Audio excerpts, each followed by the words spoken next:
Factor cost వద్ద GDP మరియు market ధరల వద్ద జీడిపిల మధ్య వ్యత్యాసాలకు గల ఏ అంశాలు కారణం అన్నాడు.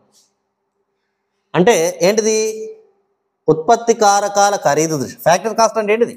ఉత్పత్తి కారకాల ఖరీదు దృష్ట్యా జీడిపి మరియు మార్కెట్ ధరల వద్ద జీడిపిల మధ్య వ్యత్యాసాలకు గల ఏ అంశం కారణం అన్నాడు. చాలా సింపుల్ క్వశ్చన్ అండి. చాలా సింపుల్ క్వశ్చన్. అంటే ఏంటిది ఇక్కడ? ఎంపీకి అదేవిధంగా ఎఫ్సికి మధ్య తేడా ఏంటిది? ఫ్యాక్టర్ కాస్ట్కున్న మార్కెట్ ప్రైస్కి మధ్య తేడా ఏంటిది? మనం సింపుల్గా డిస్కస్ చేస్తాం. ఏమని డిస్కస్ చేస్తాం? నెట్ ఇండైరెక్ట్ ట్యాక్సెస్ అని మనం ఆల్రెడీ డిస్కస్ చేయడం అనేది జరిగింది. అంటే ఇక్కడ చూడండి, అంటే మార్కెట్ ప్రైస్ ఉంటే మార్కెట్ ప్రైస్ నుంచి నెట్ ఇండైరెక్ట్ ట్యాక్సెస్ తీసేయాలి. అంటే ఐటీ ప్లస్ అంటే -IT ప్లస్ సబ్సిడీలు చేయాలని మనం డిస్కస్ చేసినాం. ఒకవేళ అంటే చేస్తే ఏమొస్తుంది? ఫ్యాక్టర్ కాస్ట్ వస్తుంది. ఒకవేళ ఫ్యాక్టర్ కాస్ట్కి ఏం చేయాలి? ఐటీ కలిపి సబ్సిడీలు ఏం చేయాలి? తీసేయాలి. ఇటువంటి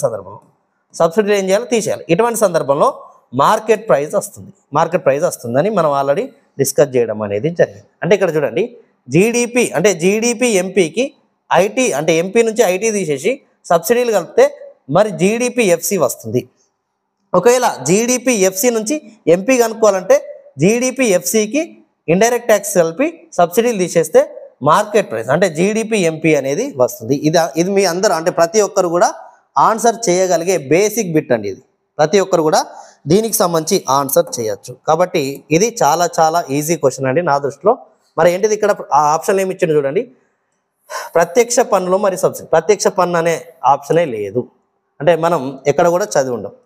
నికర సబ్సిడీలు మరియు ప్రత్యక్ష పన్ను. నికర సబ్సిడీలు ఉండే, ప్రత్యక్ష పన్ను ఉండే. అదేవిధంగా పరోక్ష పన్నులు మరియు సబ్సిడీ. ఇక్కడ మనం ఏమన్నాం?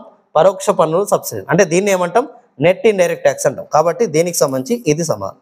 ప్రత్యక్ష పన్నులు మరియు తరుగుదల అన్నాడు, ఇది కూడా సరైనది కాదు. దీనికి సంబంధించి ఏంటిది? మూడవది దీనికి సంబంధించి సమాధానం. చాలా ఈజీ క్వశ్చన్, చాలా ఈజీ.